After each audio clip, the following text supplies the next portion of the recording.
Coming up on Stowe Nation. The whole premise is that people will show up and actually get to use their vans. So they'll spend time each day, whatever their passion or hobby is with their van, whether it be fly fishing or motorcycles or mountain biking or surfing the river, whatever it may be, they rock up with their van and their gear. They get to go use that during the day. And then in the afternoon and evening time, they come back to the communal area where we're camped, and everybody gets to share their photos and their stories and spend time together. We've got a lot of awesome food and wine and beverage companies coming on board to help sponsor the event and cater meals, do wine tastings, beer tastings. We've got our own beer getting brewed for it. I mean, it's pretty cool. And then there's a beautiful amphitheater at this venue that we're trying to use that we'll be able to have concerts as well. So. Welcome to another episode of Stowe Nation, a production of Park Media. Before I introduce today's guest, don't forget to hit that subscribe button, share, and leave a 5-star review. And if you find this podcast useful in any way and want to pay us the ultimate compliment, head on over to our Patreon page where you can subscribe to be a Classic, Stealth, or Beast Mode subscriber. Welcome back to another episode of Stowe Nation. Before I start the introduction, I need to let you know if you're watching the YouTube version, the video will be a little bit grainy. If you know anything about photography or videography, shooting into the sun is really hard to do, but I decided to do it anyways because if I didn't, we'd be squinting into the sun for the entire episode. So anyways, just wanted to give you a heads up that the video quality isn't going to be the same as you're used to. Okay, moving on to the introduction. On this episode, I sit down with Tim Hines, the owner and founder of Adrenaline Vans. We talk about an array of shop topics, plus he goes into detail about the big van event that he's hosting this summer that's focused on the community and actually doing fun events that caters to an array of different activities and hobbies instead of just focusing on trying to sell you stuff. But what I really enjoyed about this episode is not only did we talk about what he can do in regards to the capabilities of his shop, but we talked about who Tim really is on a personal note. We talked about his passions, his history, and his prior service in the Navy. So I hope you enjoy this episode as much as I do. So with that, please sit back, relax, and welcome Tim Hines to the Stowe Nation family. Yellowstone. Does that count as TV? Tim Perry, he was on the podcast. He picked up at HQ, and when I was over there, and he told me about that. I've yet to watch it. I downloaded the app, and I gave them my email address, so that's a start. But for the next season? No, just to be able to use the Peacock app. Oh, okay. But sure. I haven't watched anything. Dude, Yellowstone is so good. Is it? Yeah. Why? I don't know. It's Kevin Costner. He's still alive? Yeah, I mean, he's probably like 70 or something, but it's great. Really? The show is awesome. What's it about? He's a landowner rancher in Montana. That's the setting. Uh-huh. And he owns, a ton of land, and of course a lot of people disagree with that. So it's basically the battle of him trying to save his ranch and maintain the land that he owns, and the city and the other people that are coming in trying to take over and trying to build housing developments and stuff like that on it. I gotcha. There's all kinds of drama, and it's great. You just need to watch it. Nice. You'll start binge watching it for sure. Really? Yeah. I'll have to check it out. Other than that, really the only thing I watch is racing. That's What about kind it. of racing? MotoGP, Supercross, motocross, a little bit of F1, but mostly motorcycles. Yeah. Yeah. That's pretty cool. I know, oh my God, there's a spider right there. What? It needs to die. This is why I wear flip-flops. Whoa. Ugh. Jeez. I'm going to leave him out so all his little buddies can see. Is that on camera? Yeah. Are you allowed to do that and post that? I mean, it's well, I'll probably have PETA after me. But yeah, that's what I'm saying. I don't know. I'm willing to take that chance.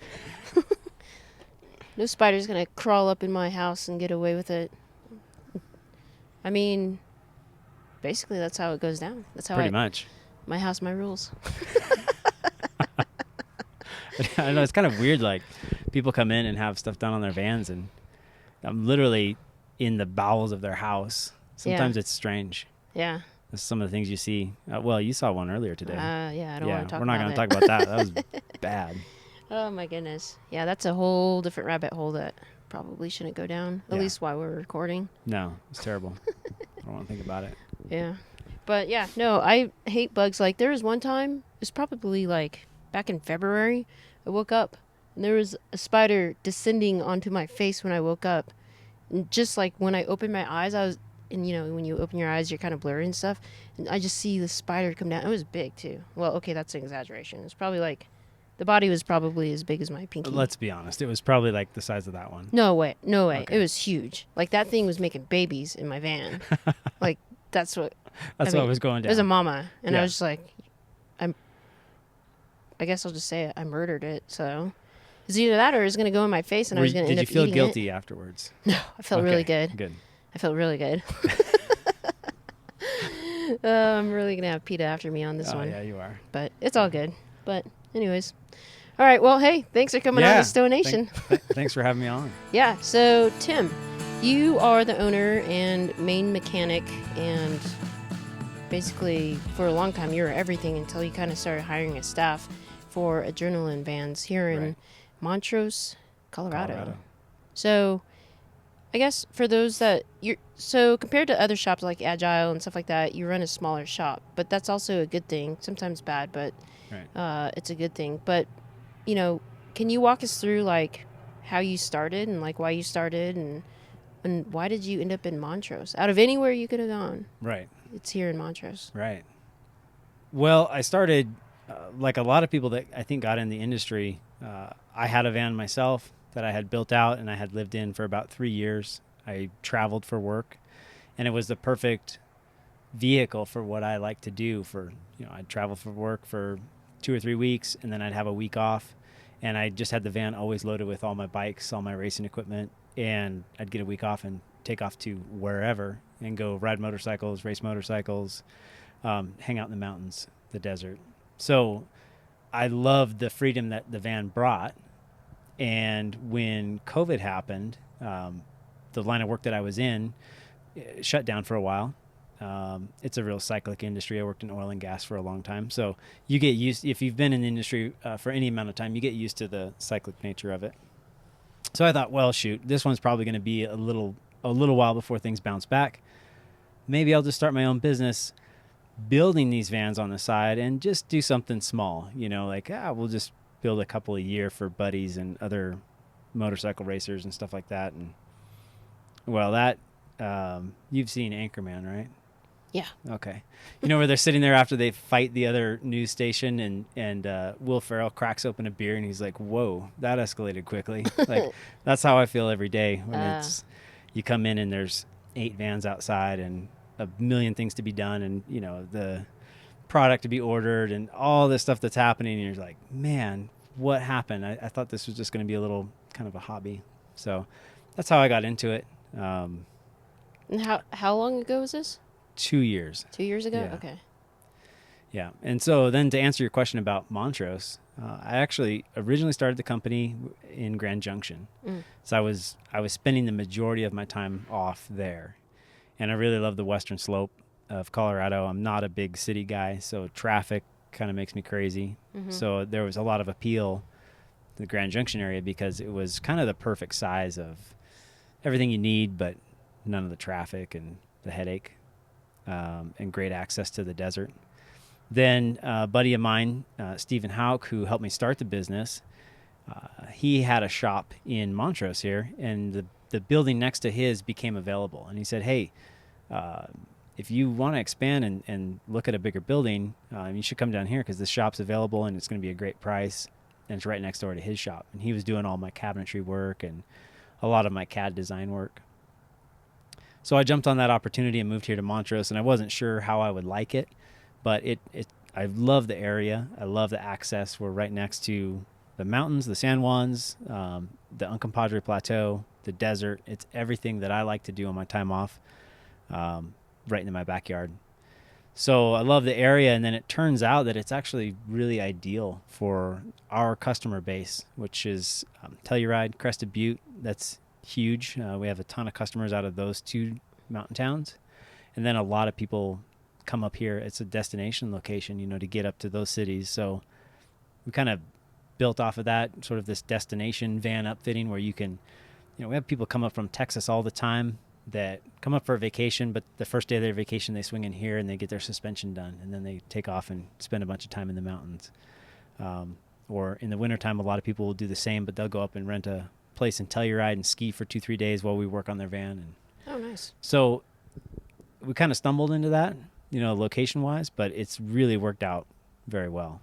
That's cool. Well, that makes more sense because the first time I came here, I was like, what's going on here? Right. But the way that you explain it, that makes a lot more sense. And we're, right in the middle between Denver and Salt Lake City, which are the two main places you'd go for sprinter work now.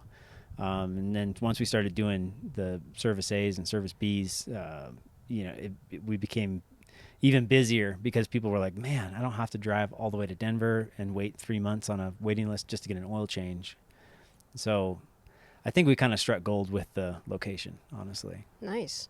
So what's been like the most challenging thing since you've opened up the shop here in Montrose? Well, first of all, how long have you been here? Like a year? No, so we just moved into this building that you see here in July. Oh. And prior to that, we were on the north end of town behind the airport in a little industrial park up there. We were kind of tucked away, so if you're driving by on the highway, you would never know we existed because there was no signage and there's no visibility from the main highway. But we moved here. We needed more space, so we had almost doubled the space here, and the visibility is excellent right off of Highway 550. So having that visibility has really helped with business, but I think the biggest challenge we've experienced so far is personnel. Finding qualified people to fill the different roles that I need, to help me run the company because I can't do it all. So fortunately, we've had some great people come on board relatively recently.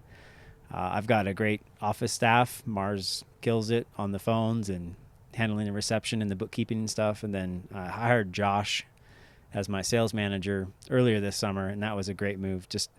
I was absolutely buried in emails, couldn't keep up, losing sales because I couldn't get back to people in time, and he's really on it. So that's helped a lot, but helping the shop is something that I really need. I think that's always been the biggest hurdle, and I know it's, to me it feels like I'm the only one having this problem, but then I talk to all the other business owners that I'm friends with and people all over the country, and everybody says it's kind of a nationwide issue right now. It's just not being able to find help. I don't even get people applying to work here, and I like to think it's a pretty cool place to work. Well, I mean, I don't see why not.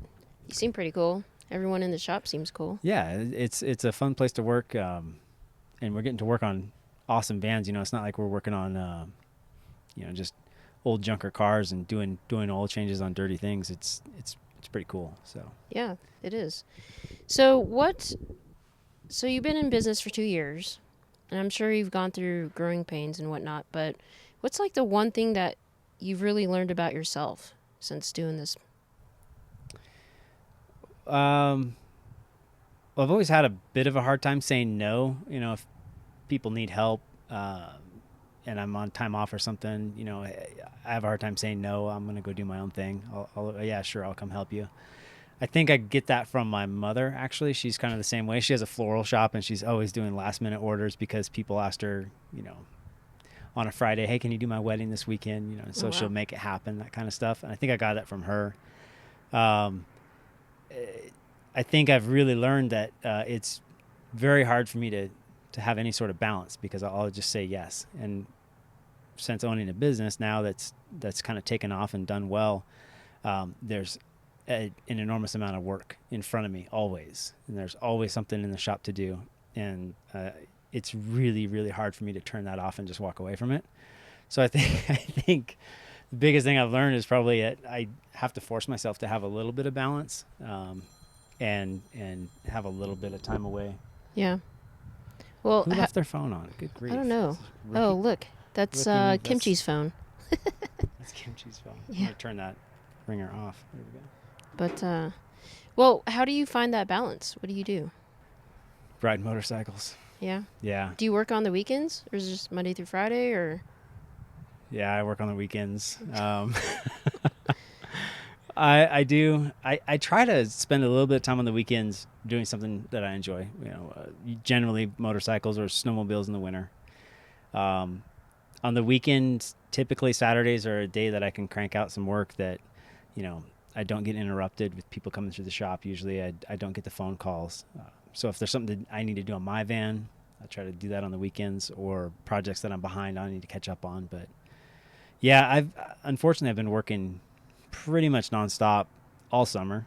Yeah. It's been really, really busy, which is a good problem to have. But ultimately, 100 hours a week is not sustainable, over the long haul. Yeah. So, Well, every time that I've been here, which is, I think this time is the second time, but yeah. I've stayed here for at least a couple nights each time. Right. But you're always here around 7, 8 o'clock in the morning, and then you don't leave until like 11 o'clock at night. Don't tell people that. They're going to start showing up at 9 o'clock, bang on the door. Well, what I'm trying to say is that you guys bust your asses. And Right. I know that it's just not me that sees it. It's everyone that I know that's been here in the community. And I've had nothing but positive reviews, so that's a good thing. Obviously, or I wouldn't trust you with my sink and countertop. Yeah. Yeah, well, I appreciate that. Well, you also did my lights up above because Right. you hooked them up directly to the Volta battery. Right. So that was a first, right? Yep. Yeah. For the Storyteller, that was a first, going into the Volta system solely for the lights. Yeah. But it makes sense if you want to have everything powered up, over the course of the weekend and not drain your starter battery. It's great. Yeah. What was the hardest thing about doing that? Oh, just the amount of wiring we had to run. Had to run down the back of the van to get into the Volta, and then, of course, run wires all the way to the front to your Switch Pro. Yeah, because I have to make everything difficult. Well, I'm used to But it you got now. you got a Switch Pro too yourself. So Yeah, I got a Switch Pro, but I won't be running anything through the back. Okay. It'll all be up front. But yeah, you did sell me on the Switch Pro. It's pretty sweet. Yeah, I like it a lot. I like it a lot better than the 6-shooter, I think. I just like the feel of the buttons a lot better, and I like that you can use your phone. Yeah, me too. Yeah. Did you get shocked doing that? I was just curious. No. Okay. Okay, so you are a good electrician. Does that what defines a good electrician? Well, for me, I don't know. Didn't get shocked, lit nothing on fire. We're good. Yeah, basically. Yeah. Okay. I don't know. Well, I've had that happen before. So, Yeah. like, I've watched someone get shocked, and I'm like, it makes me wonder if they know what they're doing. I mean, Did they just try to walk it off? Like, oh, it's fine. We're good. try to play cool, Yeah. but just like this with the hand. Their and hair like, smoking. Yeah, I'm just like, you okay? And he's like, yeah, I'm fine. It's like, so that became like my first litmus test. So, Okay. I don't know. Pass that one Well, that's good. so far. I'm just joking. No, but yeah, so I've been happy with everything, and Great. I'm super excited to use my sink, and I'm really glad I went with the butcher block What was your countertop. main motivation in doing the sink? Because I can't do dishes. So Right. the one thing, so everyone asks me, like, what do I do for food? And so the answer is I always buy pre-made food. So that's why I go to like Whole Foods and Trader Joe's and like wherever. And so I don't do any cooking. Like the only cooking I do is in the microwave. Like if I can't fit it in the microwave, I'm not buying it. So, but, and a lot of that had to do with just the fact that I couldn't do the dishes very well. Right. Because I have a 2020, sink's a little bit smaller compared to like the 21s where it has a deeper sink and you can actually put stuff in there. Right. But yeah, so that was one of the big things. And then plus like the little faucet that goes up and down, like that just drove me bonkers. So. Well, I realized today what you were talking about when you filled up your water filter, and you're like, oh, I could never do this before. It was transferring water with a beaker into the filter. Yeah, because basically. the sink wasn't, or the faucet wasn't tall enough. So Yeah.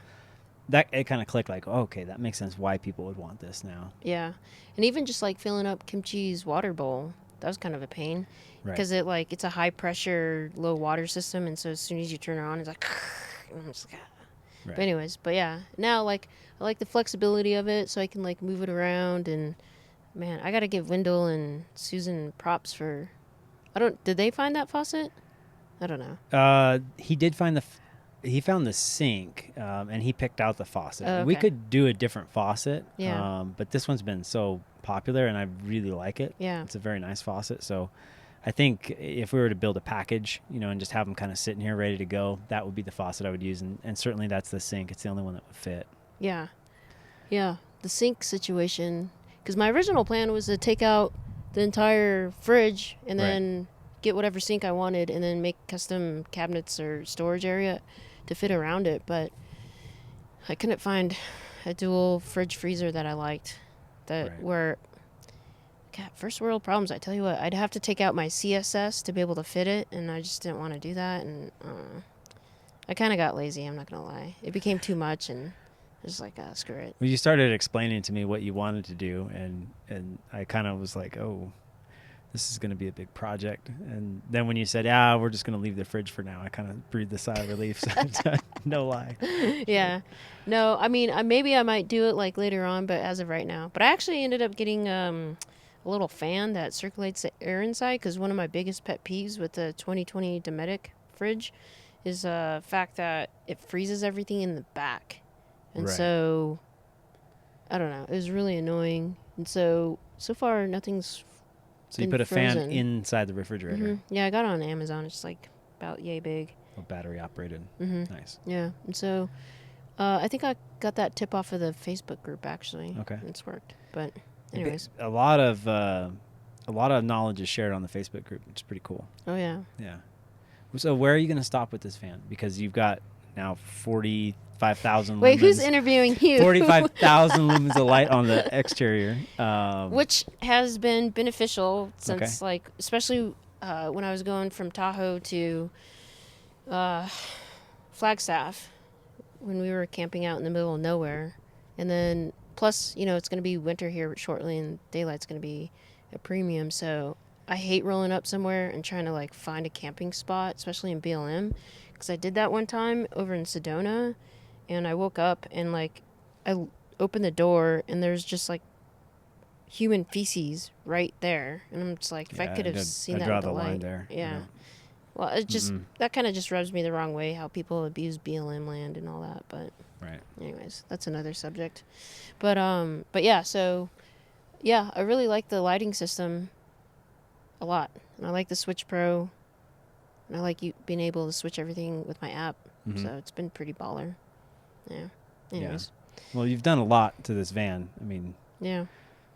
from a standard classic to what it is now, you've about done it all. So I'm just wondering we'll I'm just wondering what's next. I don't know, actually. I'm trying to figure out some type of... I have, like, this design / not necessarily engineering mind, but at least a design mind where, like, if this is a groove lounge side, like right here, I want to try to find something that can flip up, and then it would cut, and then the other side of the galley would basically have, like, brackets where you can put, like, a piece of wood or something, and that way you can extend the groove lounge to be almost twice as wide. Right. So I might do that just because, I mean, who doesn't like a big bed? Sure. And then, I don't know. I'm sure I'll call you and come up with some crazy concoction. Yeah, I've got some crazy thing that I need done, and there's no space to work, and yeah, right? It's all custom. You've never done it before. How's it sound? Are you in? Yeah, are you in? Great. But I think the next thing, if I do anything, is a stereo system. But honestly, the stereo doesn't bother me. It really doesn't. I mean, I can listen to my music and podcasts just fine. Right. I've had vehicles where it just had a premium sound system, and it's really cool to have. But at the same time, it's just like, I don't know. I'd rather have functionality over, like, blaring my ears out. I don't know. We'll see. I'm trying to think. I kind of want to get the 12-volt AC system. I forget the brand. You know what I'm talking about? Nomadic. Yeah. Yeah. And then hook that up to the Volta. But I think you have to, like... I think someone from the storyteller community came to you and started talking to you about that, didn't they? Yeah, I don't recall who it was exactly, but we did install that unit on, it wasn't a storyteller, but another van recently. It was pretty dang sweet. Oh, really? Yeah. Is there a big difference, do you think?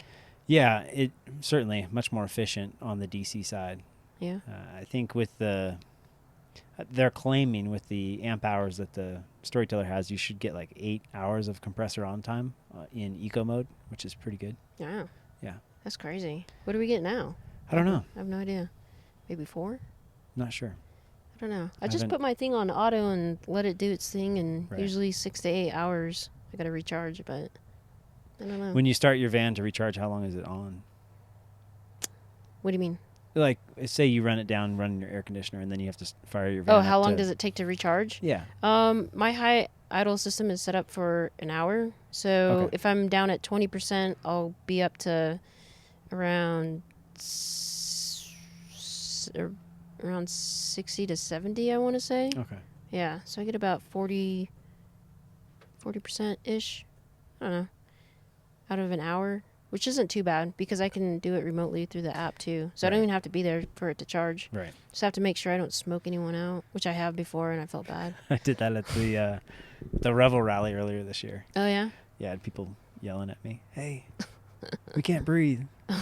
Yeah. Bunch of people like, Yeah, they had the tent where they were doing all the seminars and stuff right behind my vendor site. that So, sucks. yeah, I got yelled at. How was a Revel Rally? It was great. It was a lot of fun. It was a really cool event. In Purgatory is gorgeous. There were over 200 vans, and everyone had a great time. It was a super fun event. For us, for Adrenaline, we booked a ton of work after that event. It was awesome. Nice. Revel's just like a storyteller, have their own unique set of features, but they share some common weaknesses, suspension being one of them that we can fix. So it was a really good show for us, Nice. and it was right in our backyard. Heck yeah. Yeah, Was that like an hour away, if that? 2 hours. 2 hours? Yep. Okay. Man, I was going to go to that, actually. But Yeah, then... there was were it? a couple storytellers. There was, Jason was there. Mm-hmm. Caden was there. Mm-hmm. Kim stopped by.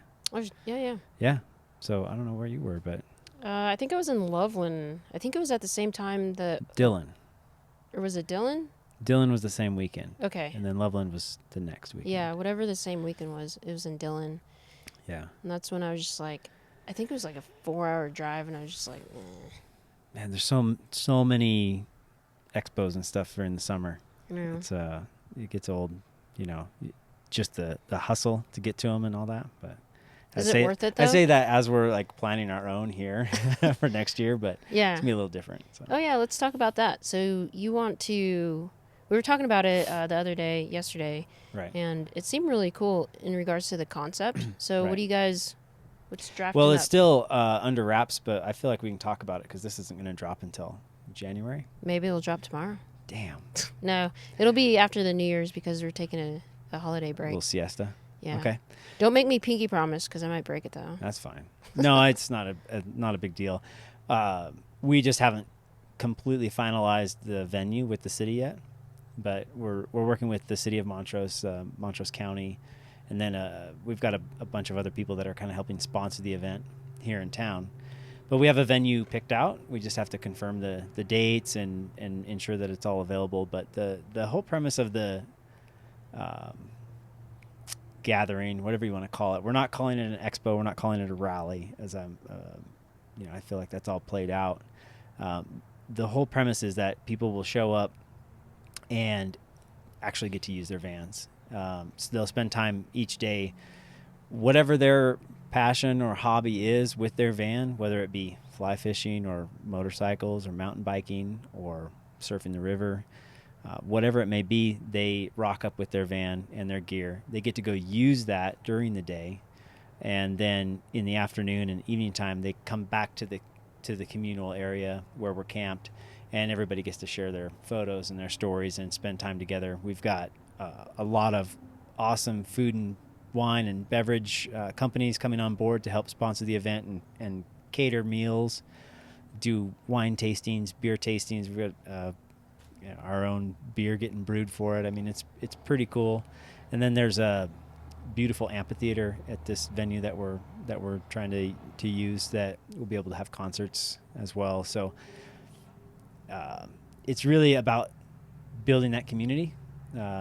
Storyteller does a great job of that, creating that community as well with their group, but we want to pull everybody together, whether it be Storyteller or Revel or, home built, DIY or whatever you might have, but this whole van community and really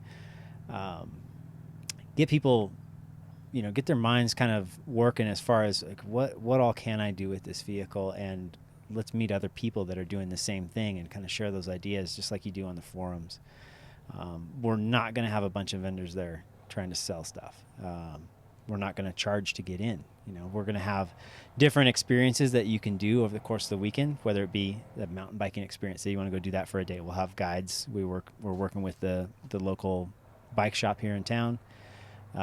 They'll have guides, take them up to the local trails, do some rides. Same with motorcycles. We've got a shop here in town. Hopefully I'll get to be a part of that as well and go ride dirt bikes with other people that bring their dirt bikes in their van. And then, you come back in the afternoon and show your photos and hang out and talk and still have that nice social aspect that you get at these other expos and events, which they're great. But I think what personally I get tired of is walking around these events and feeling like, oh, well, here I am. I've seen everything there is to see here. And now I'm just walking around talking to people and they're trying to sell me stuff all day. And then it doesn't really get very fun until the evening time when people start cracking beers and everybody kind of relaxes. But there's this pressure that's on during the day to sell stuff or, try to move product. And I'm a little tired of that. And I think the van community would really enjoy an event where there's not that pressure. There's not the hard sell. It's like, hey, let's just go have a party and use our vans and showcase this beautiful area. So that's the premise behind it. It's really cool. How many vans are you planning for? Probably somewhere around 300. Oh, whoa. Yeah. So, it's huge. It's massive. Compared to the Revel Rally, we kind of looked at that space that they had last year where we had 200 vans there, and we certainly have capacity for double that, but I'm not sure that we want to have that many initially. And I don't know what the turnout will be, but I think it's going to be a really fun event and ultimately something that we could probably take to other states or other areas. But for now, we just want to do it here in Montrose and really showcase the Western Slope and the access that's here. I mean, we'll have off-road driving right on the Uncompahgre. Everything's right here in the backyard. So in fact, the river park where you can surf the river, there's surf waves, I think 5 of them. Huh. It's right beside the park where we would have nice. The show. So you can just walk down and surf or float, whatever you want to do. That's cool. So instead of just congregating with kind of nothing to do, right, you actually have stuff to go do. Right. And it's stuff that you want to do, so that's pretty cool. Yeah. And I mean, you don't have to be an outdoor adrenaline junkie really to do this. I mean, we've got a couple vineyards that are going to bring wine, and we'll have wine tastings right there at the venue. So nice.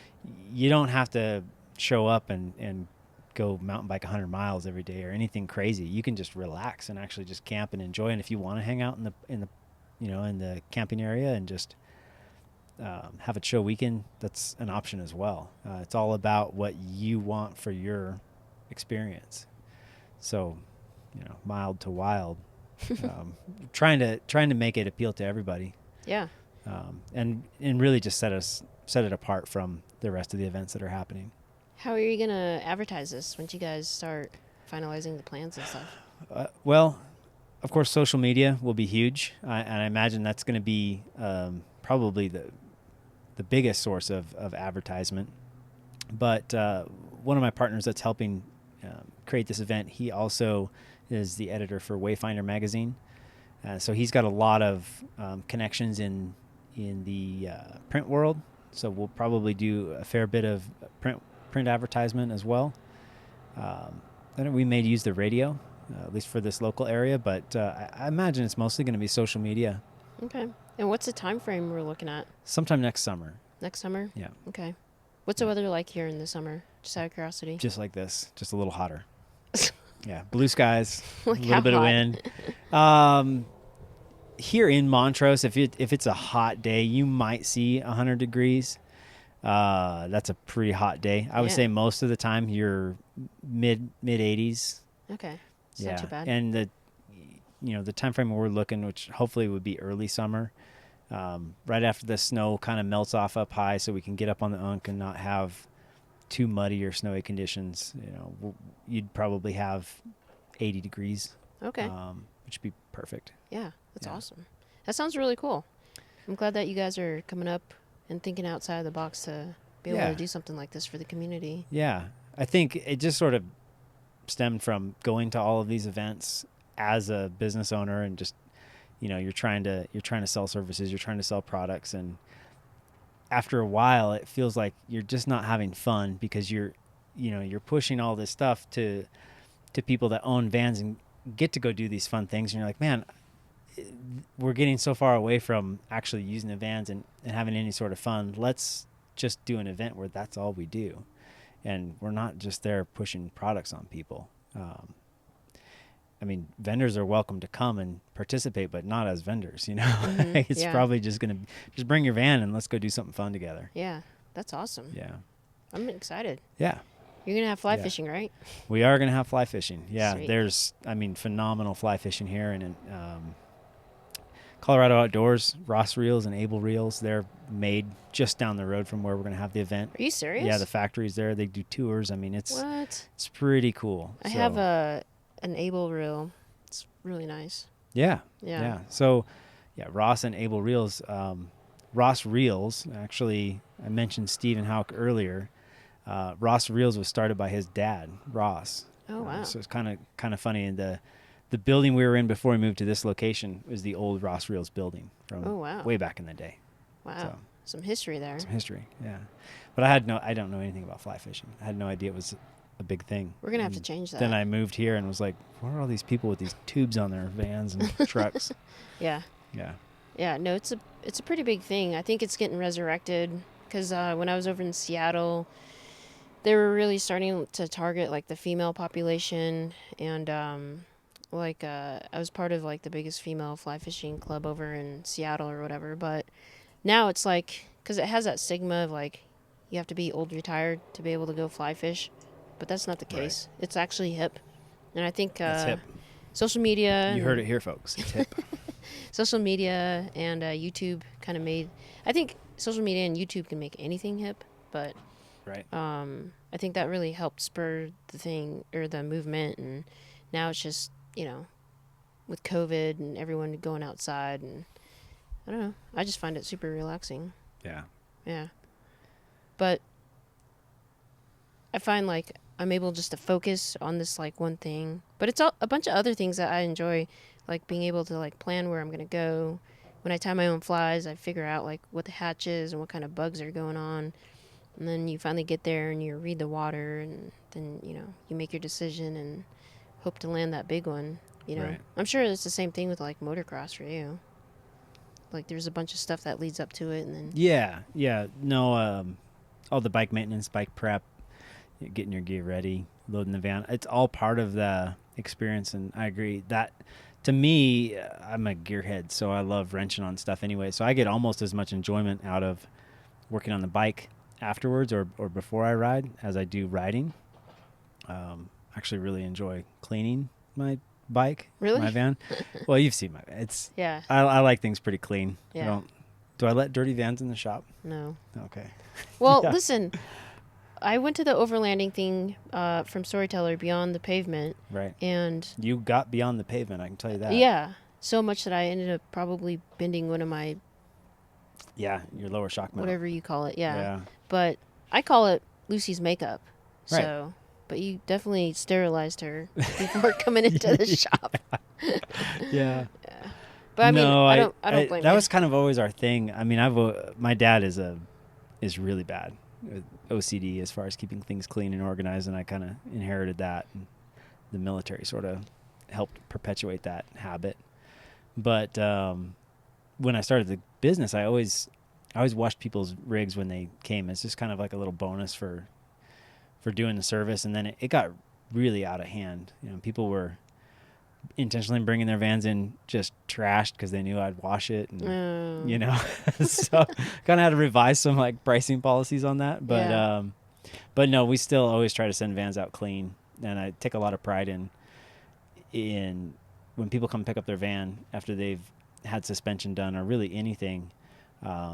That first impression, when they roll up and their van's parked outside and it looks amazing, that's huge, and I take a lot of pride in that. So That's why we wash everything. Not to mention it's much nicer to work on when you're crawling around underneath of something without dirt and crap falling on you. Yeah, I think I had like, 4 or 5 inches of mud just everywhere. Yeah, I think I posted to my story washing it, and it was just like a mud slick coming out from underneath the van. It was pretty gnarly. Sorry. But that junction, that Adobe clay is gnarly. It is. It gets everywhere. Well, it rained like the first night that we were there, Yeah. which made for like fun driving the next day, but Right. not fun cleaning for you, I guess.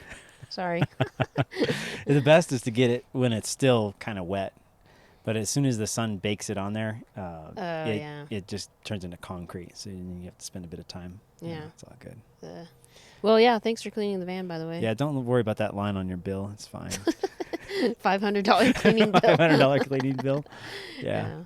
But, so we were talking yesterday about logistical issues. Sure. Do you want to touch on that?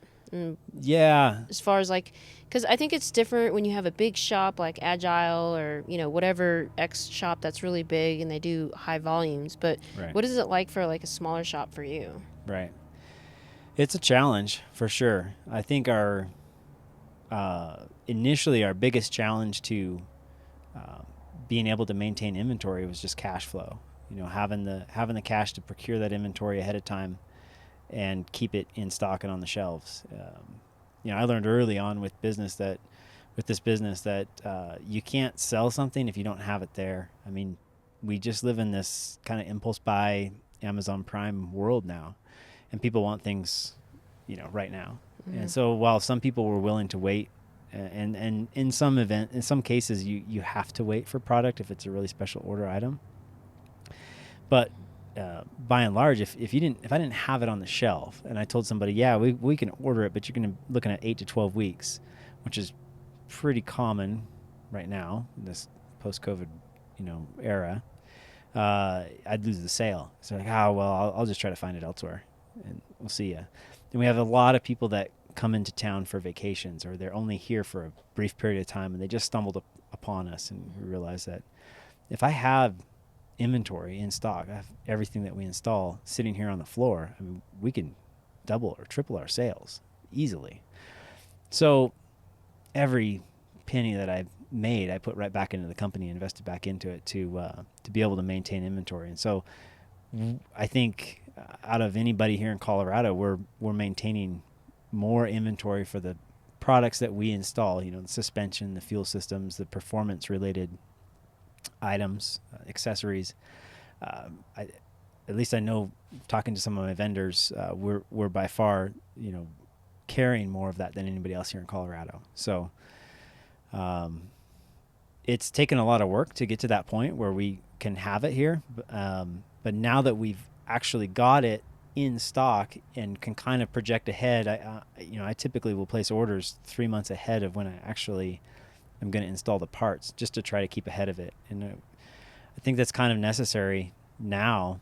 Is like right now we've already submitted orders for Q1 through a lot of our vendors because we're anticipating more delays, more logistical problems with the port and things like that. So we're just trying to stay ahead of the curve and be able to maintain that stock. It was quite a challenge initially. Fortunately, customers were willing to wait. They were great about ordering something and having to wait, but now we really try to just carry it so people don't have to. The only constraint for the most part now is when we can get people in on the schedule and not product. Oh, that's good. So that's been my goal, is to just be able to get people in as soon as the schedule is open, as opposed to ordering per person and waiting on that. Yeah. A lot of people in the Facebook forum, they ask if they should get a Beast or why they should get a Beast. And I think the general answer is you pay more up front, but then you don't have to wait. Like you get a rig that has a suspension, that has the boxes or like the Sherpa or whatever it comes with, and like all this other stuff. But yeah, I think everyone's feeling the logistical pain. Right. Like everywhere. Just not parts. It's weird. I don't know. I don't want to get into it, but I mean, it's just a weird time that we're living in. But yeah, I think patience can do a person good. But I'm not patient, so. No, you're great. I'm just joking. You hung out for 2 days here, so that's pretty good. Yeah. Well, I mean, generally, it's working. Generally speaking, I would say 90% of our installs that we do for this quicker turn work, we do same day. I think that kind of sets us apart from a few places as well. But suspension or fuel systems or you name it, bumpers, lights. Almost everything is installed the same day, so people don't have to spend the night. They don't have to get a hotel or get a rental car or anything like that. So we discourage people being impatient, but we still try to cater to the try to do the best you can. Do as best we can. We can't always do everything in a day, but we try to make it quick and really build our schedule around fulfilling that quick turn timeline. Yeah. Well, I think I'm just a little bit of an anomaly just because I live in mine. Right. So it's like, even if you finish it the same day, I'd probably go somewhere up in the mountains and hang out for the, and then take off to wherever. But yeah, I mean, you have a nice parking lot, so it's pretty Wi-Fi. Level. Yeah. And Wi-Fi, the Wi-Fi's. Yeah. Yep. And then I just work on podcast donation stuff. So that worked out. Yeah. Kimchi is wrecked out right now. He grabbed a tree earlier, drug a tree over. The thing was like one of the bigger branches I've ever seen. That's impressive. It was like, I think it was like taller than me. Like if you stood it upright. Yeah. Looked like a magical wand almost, but I don't know. Yeah, he's a character in himself. I think he's tired of hanging out in the shop. Yeah, he is. Well, I spoil him, and it's kind of weird because we go in spurts. And that's just how van life is. Like sometimes I'm just driving all the time, and he hates it. And then other times, like when we're out in Grand Junction for 3 days, he's able to, be crazy with all the other dogs. And as soon as you like put the hard brakes on it, you get that. I think your dog's broke. Yeah, he definitely is. But I bought him goggles, so he likes those. Doggles? Doggles, yeah. It's pretty good. Actually, I ordered the Rec Specs because the ones that I have, the cheap ones I got on Amazon, don't fit his bridge. So I kind of sprung a little bit of money on it. So he'll be looking pretty pimpin'. Wow. Yeah. I'll be posting pictures. Of course. I mean, what else do I got going on? I'll double tap that. But anyways. Doggles. Yeah. But you mentioned that you were in the military a little bit ago. Yeah. So well, first of all, thank you for your service. Of course. You're welcome. And second of all, like, what branch and what'd you do and how was it? And why are you still not in it? Right. Oh, it was awesome. Yeah. I was in the Navy. I was a rescue swimmer, air crewman on SH-60 Bravo helicopters. Oh, wow. Stationed in San Diego at HSL 43. I was in for 6 years. And I had a blast. A really great experience. So I went in under contract to be a rescue swimmer, went through the pipeline, went to Fleet Replacement Training Squadron out in Florida, in Mayport, and then got orders to West Coast, which I was stoked about. East Coast is fine, but the humidity and all that, you can have it. And I got orders to San Diego. I was super pumped. So went to San Diego in 2005. That's when I got out there. I joined in I joined when I was 17, but I had like a 9-month wait, six month wait before that bill had opened up. And then right before I was supposed to ship out for boot camp, I broke my hand. Oh no. How'd you do that? It was really dumb. I dropped some weights on it at the gym. Oh geez. So I had to wait another 5 weeks to get cleared to go back. So it pushed it out a little bit longer. But I think I went in right before my 18th birthday. Oh wow. Yeah, it was pretty really young. So this is something pretty eye-opening. You really knew you wanted to do right out of. Yeah, well, in high school, my folks were like, "So what are you gonna do when you get out?" And essentially, paid college was not an option. If I was gonna go to school, it would be on my dime. So I wanted to do something in aviation. I looked at being a pilot, and that whole pipeline seemed very expensive. So I looked at the military. My dad was in the Army. My grandpa was in the Navy. Oh, wow. And I started talking to the Navy recruiter. And they told me about this billet, and I was like, yeah, that sounds awesome. So took the ASVAB and all that and decided on that job. And 17. So I wanted to fly. I wanted to be in aviation. So even though I wasn't a pilot, I got to fly in a helicopter pretty much every day, which was awesome. Great experience. Was there a reason why you didn't try to go be a pilot for the Navy? Yeah, I didn't have college. I didn't have a degree, and I really wasn't interested in going to OCS or, to be honest, the whole college thing was kind of just wasn't digging it. Actually, it's funny. I went to college for like a year after I got out of the military. It was like actually a couple years after I got out. And I gave it the old college try, but it didn't work out. It's just not a fan. Yeah. Always been one that is not afraid to work hard, and just sitting in class. Even though I'd work hard, say at school, just sitting in class and not getting paid, just knowing that I could be out there busting my ass and making money. It seemed much more productive than being in school. So Right. yeah, but that's why I didn't become a pilot. Gotcha. So you went out to San Diego, and I assume you had a blast out there. Yeah. Bought a dirt bike as soon as I got there. So I had a dirt bike and then bought a street bike. So riding motorcycles is great in San Diego. The weather is awful, So yeah, it's horrible, day. I hear. Yeah, it's terrible. The desert's just down the road. You've got the mountains right there, so fantastic riding. I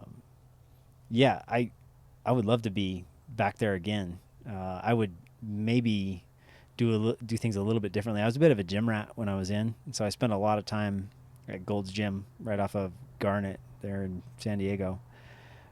Now, if I were to be there, I'd be on the bike all the time or bicycle. Just really enjoying the outdoors, but it's all good. I had a blast there. Yeah. I feel like that might be part of the culture. You got to be buffing stuff around your peers and whatnot. Yeah, But doesn't sure. muscle make you sink when you swim? Yeah. I don't know. Yeah, but I still swim fairly well, so okay, I wasn't, huge. Yeah, it was pretty big actually. It was like 240 pounds. Oh my god. Yeah, it's ridiculous. Yeah. Get out of my way. Yeah, it's funny. I look at photos now, from back in the day, and I'm like, whoa, what the heck? Yeah. It's cool. Yeah.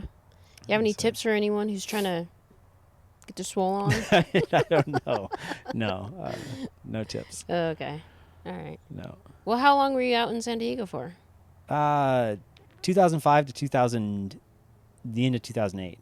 Oh, okay. Yep. So, training initially took a little over a year for that pipeline. Then I was stationed in San Diego, and then I moved up to Spokane, Washington, and joined the reserve unit up there. Oh, okay. When I got out of active duty, and I was in the reserves for a year. But as you can imagine, actually, some of your listeners might not know about the reserves. It tends to be pretty low key, or a much slower pace than active duty. Mm-hmm. Especially coming from an aviation background in a squadron that was very active and deploying a lot, and a job that was very involved and busy, always training, always requalifying. Flying is you're constantly requalifying. To going to a smaller city, a reserve unit that basically covered a subtending ship, was just painfully slow. There was very little to do for drill weekends, and then when you did your AT, it was like chipping paint on a ship. Not anything close to what I did in active duty. So I did that for a year, and then I was like, man, I can't see myself doing this for much longer. So you quit the reserves? I quit the reserves. Yeah. How do you quit the reserves? I just said, hey, I thought you couldn't quit. I don't know. Just don't show up. Active reserve, you can quit. I didn't have to sign a contract. I think it was a year or something, but the inactive ready reserves, that's like when you first join. So I joined for 5 years active duty, but I still had 3 years of that inactive ready reserve where theoretically they could call you back if they need you. That you can't get out of. but the the active reserves you can Okay. volunteer for. Huh. Interesting. Yeah. Now I know. Now you know. Yeah. So throughout your military time, I don't want to say what was your favorite thing, but what did you gain the most out of it? Just in broad general life terms. Yeah. Just learn how to work with people from a very broad variety, backgrounds. People from all over the country, all different backgrounds, all different upbringings, religions, you name it. Just learning how to work with those people, how to be a leader.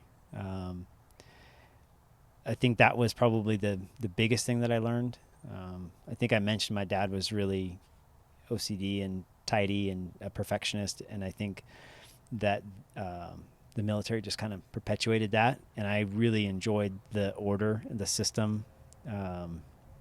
It's funny, you might bitch about it while you're in, like, oh, there's freaking all this paperwork and all these stupid rules and stuff like that. But then you get out and like now running a business, I'm like, man, I wish I had military level systems built into everything, for whatever it is, ordering it, invoicing, product management. You have that background and you want to incorporate it, which I think is a good thing. I think that was a valuable lesson that I learned there. And then getting to travel and see other countries, other cultures, that was a huge value. Yeah. Where'd you go? What countries? I actually can't list them all right now off the top of my head, but all over Asia. Mm-hmm. We went up to the Gulf. We went down to Africa. We went to Australia. Kind of everything the Western Pacific has to offer. Oh, wow. We got to see a ton of countries. That's really cool. Yeah. Is it true that you have to bunk in like a small room, like two of you in the size of this van? Dude, like 3 of you. Really? Yeah, it's actually way tighter than that. Seriously? Yeah, so the beds are about as big as the Groove Lounge, maybe a little narrower. I think it's about the same width, about the same length. And they're stacked 3 high.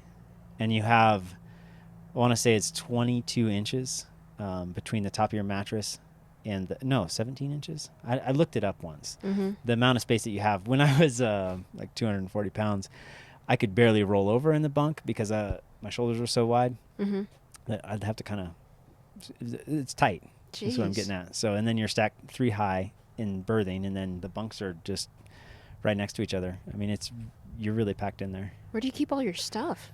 So underneath your mattress, that folds up, and it's a coffin locker, and you've got storage underneath there. That's not a lot of storage. No. Fortunately, being air crew, it kind of had like our own little area where we could stash gear, so we keep some gear bags elsewhere, up in the hangar and stuff. But jeez. Yeah, there's not a lot of space. You get really good at, packing light. I bet there's like a lot of arguments and stuff. Or I don't know. Some drama. I think you up? spend 6 months with somebody in a tin can floating around in the middle of nowhere. You're gonna have disagreements, but overall it was pretty good. Really, it wasn't bad. Okay. Yeah. I mean, people do it all the time. It was a smaller ship. We were on a frigate. Both deployments were on frigates, so much smaller than an aircraft carrier. Okay. So we had, I think the crew of the ship was about 220 people, somewhere in there. Okay. Whereas a carrier has, several thousand people on it. Oh, really? Yeah. So it's like a small town instead of a city? It's like a small town, and you see the same people every day. You get to know pretty much everybody. You see them in the chow line. Everybody goes and eats in the same galley. So I think there's a little more sense of community there. Gotcha. Yeah, I can see that. Man, I don't know about just sleeping 3 high like that. It's crazy. It's a little weird. There's no privacy, really. I mean, you have a curtain, but that's it. So it's insane. Yeah. I thought my friend's kid, his dorm where he's going to college at, I thought that was bad. But sounds like a luxury suite now. Yeah. I think the air detachment had a small section of berthing that was kind of cordoned off from the rest of the ship's company. And we had the entire air detachment in that little tiny room. And I'm trying to think how big it is in relation to the van. It's definitely larger than that. But we had the entire air detachment, so it was 20-some people. Jeez. In that berthing. Yeah. That world? It's kind of wild. Talk about sardines. Holy cow. Yeah. It's interesting. Anyways, sorry. I'm just imagining it. Just like, what would I be like if I had to do that? How long were you gone for? Like 6 months or something? 6 months was a typical deployment, yeah. Jeez. For 6 months straight. But you guys get to dock a lot, though, right? Get out and... Yeah. We did a lot more. We had a lot more ports that we hit on my second deployment because we were doing an exercise called Combined Afloat Readiness and Training, Carrot Cruise. It was called the Carrot Cruise. But essentially, we would go to a bunch of our different allied countries, our allies, and we'd work with their air forces and their navies to do coordinated ops. And it's kind of a goodwill cruise. You're just working on standardization, working on, if we were doing an operation where we had coordinated air and surface assets, just training so that we, if it was an actual scenario where we needed to work with them, we were all on the same page. Everything was standardized. Everybody knew what to expect and kind of build that bond between those countries. So that one was awesome. I think our longest underway was less than 10 days before we pulled back into port. So we would typically pull into port, brief the mission, pull back out, execute whatever the mission was, whatever the training scenario, and then pull back in a couple days later, debrief, and then head on out. And a couple of times we got this cross deck. We'd take the aircraft, fly in country, and then set up at their Air Force base for a week or so, work with them, do flights, with their Air Force, get to fly in their aircraft. It was pretty cool. That was the second deployment. The first deployment we did, we had a 45, somewhere right in there, 45-day stint underway with no port calls, nothing.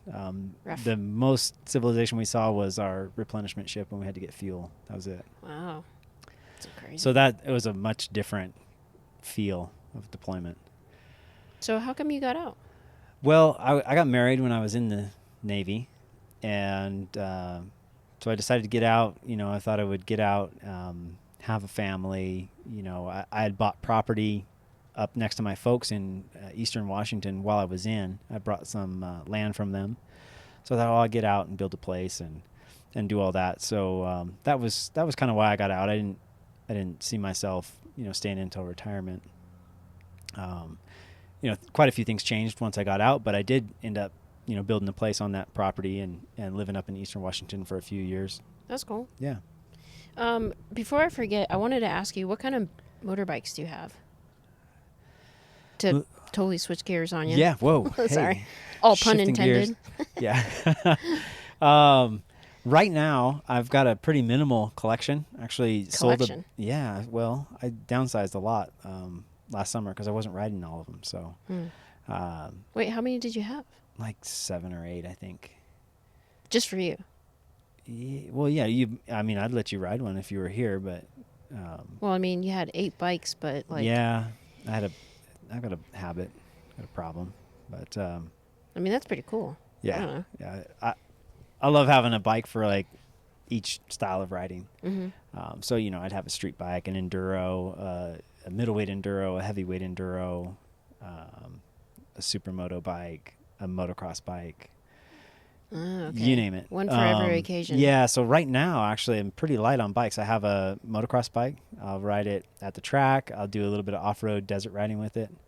And then I have a middleweight enduro bike that it's street legal, so I can ride it from the shop, and it's still small enough. It's a Husqvarna 701 Enduro. So it's still small enough I can ride it on some single track and off-road type riding, but that's it for bikes right now. That and a snowmobile. Kind of cut back on the toys. This business kind of got in the way of my playtime. Yeah, I know. You got to find that balance.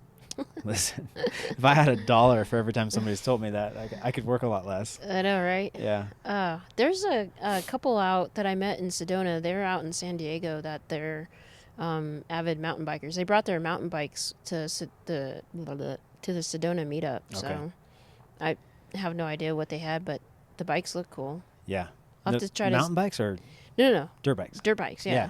Kind of go... Row, row, row. That's how they go, right? That's how it goes, yes. Row, row, row. Yep. I don't know.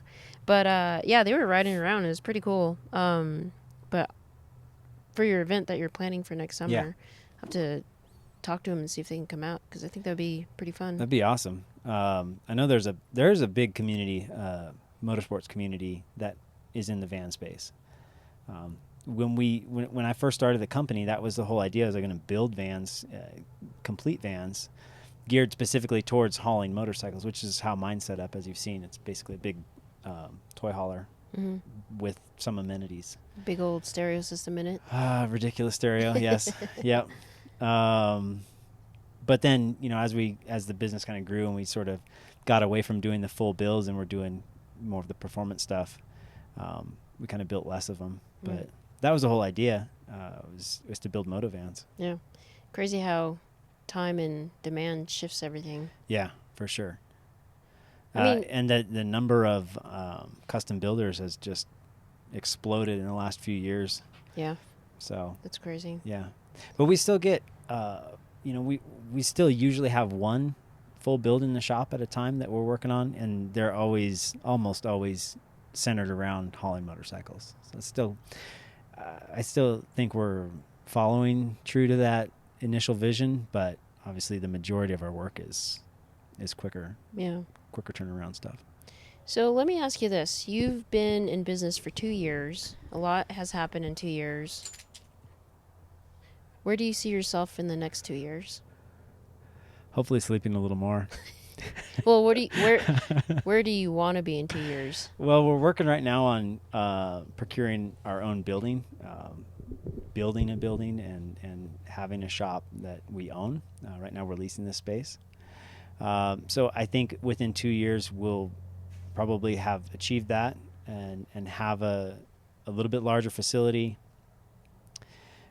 that's ours, and so that's a big goal that I want to achieve. Obviously, I want to maintain the reputation of being the premier performance shop here in this part of the country, and just continue to grow the business at a reasonable and sustainable rate. I don't want it to be a massively huge business. I don't need to have 20 employees or anything like that, but growth would be great, and I would love to build a super quality team that we can continue to produce this kind of work, and at this with the quick turnaround, same day service that we're currently doing. I want to continue to maintain that, because I think that's it's a big attraction for a lot of people. They don't have to block off a week or be without their van for a week, especially if you're living in it. So basically what we're doing now, but on a little bit larger scale, and have a little bit of time. I want to have the team that will allow me to replace myself in a lot of these positions that I'm working in now. So I can have a little bit of time to myself and travel a little bit more, for events, ride my motorcycles again, things like that. That word balance. Yeah, well, I've never done balance very well. Yeah, I don't it's think kind of all or nothing. So yeah, that's what I was gonna say. Is like there's really no balance in regards to like having your own when you're running a small business kind of thing. Yeah, it's you gotta hustle. Yeah, it's your baby, so yeah. It's kind of whatever it takes to make it happen, and just make it happen. Yeah. So. Well, this has been a great conversation. I've learned a lot. Yeah. You have a very unique history, and I think that's pretty cool in regards to, like, I guess, kind of find out how you got to where you are right now. Right. And I think it's a really cool story. So thanks for sharing. Yeah. Thanks for having me on. Yeah. Well, I do like to end the podcast with the same question. Same question. Ready? Yes. That I end all podcasts with. Okay. What does it mean for you to be part of the Stonation community? I think that the coolest thing about being a part of this Stonation community is the people. Everybody that I've had an interaction with that's been a part of the storyteller community has been great to work with. I mean, I haven't had anybody that hasn't been awesome to work with as far as a customer. I have no problem customers, no, major pain in the butt nightmares. I mean, the customers have been awesome. Storyteller is great to work with. I can call a guy up with Storyteller with any question that I have and get an answer the same day. they've been great to me to work with, and the customers have just been fantastic. And what I see when I go to these other events or see storyteller owners just come through here, is that sense of community really is present with everybody that has bought one. I'm sure there's exceptions somewhere where people aren't hanging out with other storyteller owners, but it seems that by and large, everybody's pretty plugged into the community. The Facebook page is people are always sharing common knowledge there. And even today we had Kim showed up just to stop by and say hi and talk about our wish list and hang out with you. And that happens all the time. Storyteller customers, we parked out front and I'll have somebody else pull up with their storyteller, and pretty soon they're comparing things and I don't have to sell anything. They're just like, oh dude, you need this. You should totally put this on your van. And so that sense of community is very apparent from the outside, which is pretty cool. Yeah, that's really good to hear. I mean, being a part of this community, someone called it a cult a couple days ago, but a cult community, whatever. Yeah, but same. Yeah, being a part of it is definitely a major driving factor in regards to what differentiates us from other communities. So yeah, and you're pretty cool yourself, I guess. Oh, thanks. I'm just joking, but no, I'm glad that you're part of this donation community. Does this mean I have to buy a storyteller at some point? Yeah. Okay. I mean, everyone else. That's how you become part of it. That's the golden ticket in. I'm actually not in yet. I'm just I'm still an outsider. Stonation is a production of Park Media. The executive producer is Younghwa Kim. The audio engineer is Stephen Grasso. The marketing director is Guillaume Golsong. The original music and artist is done by Jason Walsmith. The sound designer is Lorenzo Interiano. And the webmaster is Peng Shi. Without any of these people, this podcast couldn't happen, so a big, huge thank you. And a big, huge thank you to you, the listener. If you like this episode, please don't forget to subscribe, share, and leave a 5-star review. This is Younghwa with Stonation, and I can't wait to share the road with you.